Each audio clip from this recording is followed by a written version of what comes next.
My project was two parts. The first part was to actually design and test the gravity car. So I was given a set of instructions of how to build the car, and then I had to test it for what is known as a dependent variable. A dependent variable is a factor that gets impacted by your data. For example, if you wanted to solve for the velocity, you can't say, well, here's my velocity. You actually have to test and find the velocity as a result of the trials. And once I got data for about 5 trials, I then modified and retested the gravity car. So I made one modification. That modification is known as an independent variable. So in this case, I made smaller wheels.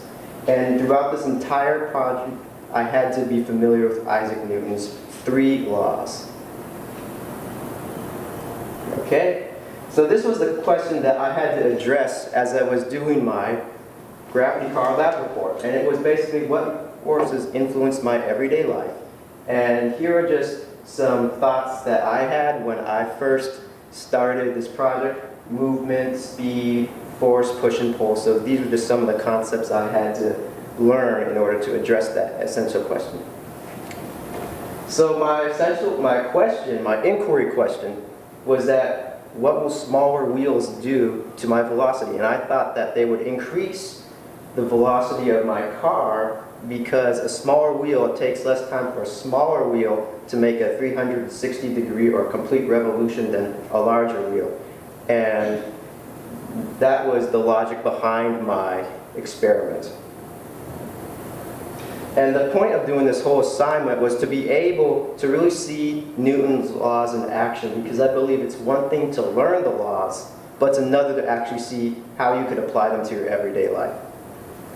So the first law is known as the law of inertia, and what it states is that if you have an object in motion, it will continue in motion at the same rate, and an object at rest will stay at rest unless it's acted on by an outside force. For example, in this pendulum, you have all these balls right here, they're motionless. But once I release this ball right here, now all the other balls start to move, and it's only because this ball acted as an outside force on it.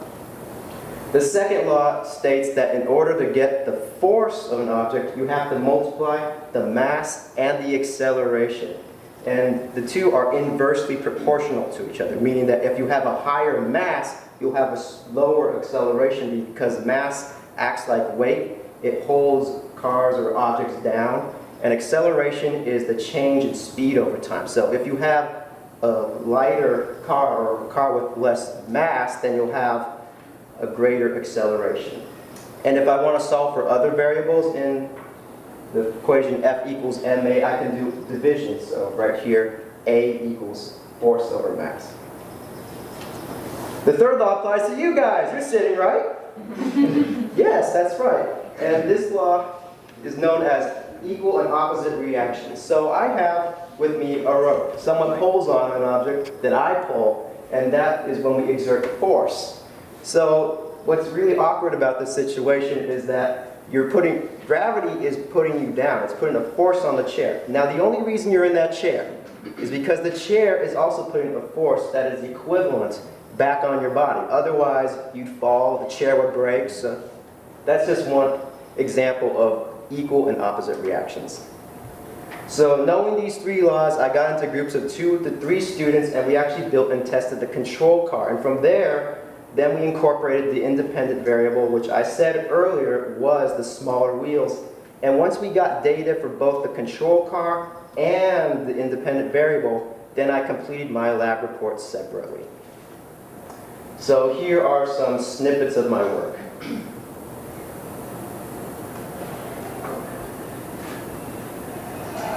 So as I tested the car, one of my peers actually filmed it, and another recorded how far, measured the distance of the car.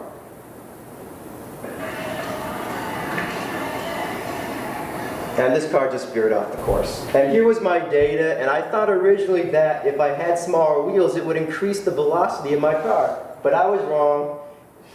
I was wrong. Look at these data. You have a much smaller velocity here than compared to here, meaning that it was something about the weight of the wheels, the mass of the wheels, that really held my car down, which really slowed it down.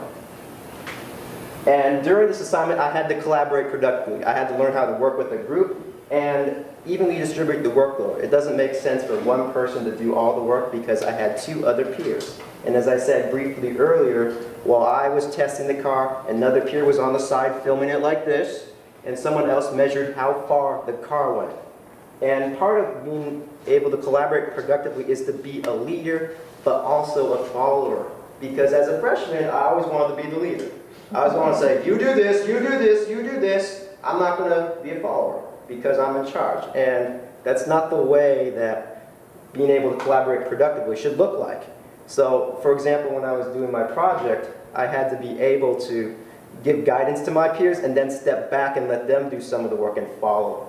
And that required organization because I had to know how to keep my group together, where to align them, but there was a problem. It was staying together as a group because some of my peers didn't show up on certain days, so that meant I had more responsibility on the days that they weren't there. So in the future, I'm actually going to get their phone number so I can call them and say, hey, where you been at? We're doing this project right now. Because, you know, it's not fair for one person to completely be exempt from work simply because they are not there. So doing this project and doing all this work, I had to learn about Newton's laws, but also algebra certainly came into handy when I was doing this project. Because I had to use algebra to solve for certain equations. For example, if I wanted to solve for the acceleration back in that example earlier, I had to divide. I had to use division, solve for unknown variables. And if I didn't have that familiarity with the math, then solving for velocity, acceleration would have been extremely difficult for me. So in order to achieve my vision of world peace, I need to learn how to work with others. And in addition, set aside my personal beliefs because, as I said earlier, as a freshman when I was doing work, I tended to always be over-assertive, the dominant one. And that's not a good way of learning to work with others. Okay. So that means getting everyone on the same page and helping each other out, as shown in this example right here. Are there any questions at this point? First question, Sam. Yes, sir. What connection can you make to things you learned about in your physics class to another course? To my Algebra 2 course in the past, I had to learn about the mathematics behind it in order to solve for the equations like the force equals mass times acceleration. So I had to have that prior knowledge from my Algebra 2 course. And what would you say you did with the knowledge from your math class in physics class then? Well, I remember that distinctly. In order to solve for certain equations, there was a triangle, actually. There was something known as a triangle that I had to solve, and then I had force equals mass times acceleration, and there was a triangle that looked something like this, and I never really knew how to solve the triangle. That's what my science teacher taught me, is you have this triangle, but then he told me what the formula was, and he said, F equals ma, and he said, well, now solve for certain variable. And I remember distinctly again and again being ingrained with the concept that in order to solve for a letter like letter A, you have to isolate. So that's when I had to divide, and then you get A equals F over M. And without that, I wouldn't have been able to calculate my data. Sam, you talked about collaborating with the students in that class, and I think it's important to note you're in the 12th grade. Students you're working with were in the 9th grade, correct? So you're at different ages, right? Correct. Seeing as how you're going to be going on to college and using collaboration a lot in your classes there, how do you hope to continue to improve upon collaborating with others if you're saying this was not your strength from this project here?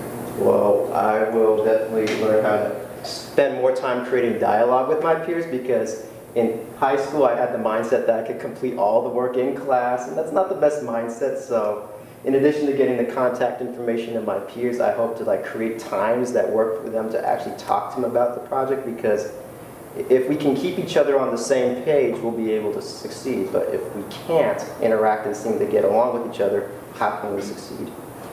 So that's the kind of mentality I hope to carry forward. In physics class and physics in the real world, Okay. physics in real life. All right, so hold on a second. So in the real life, in the real world, so For example, if I wanted to be an architect or I wanted to be an engineer or designer, I would have to learn physics because if I was building this table, I have to make sure all the parts work together because if this part of the table holds more force than this part, then how is it going to stand?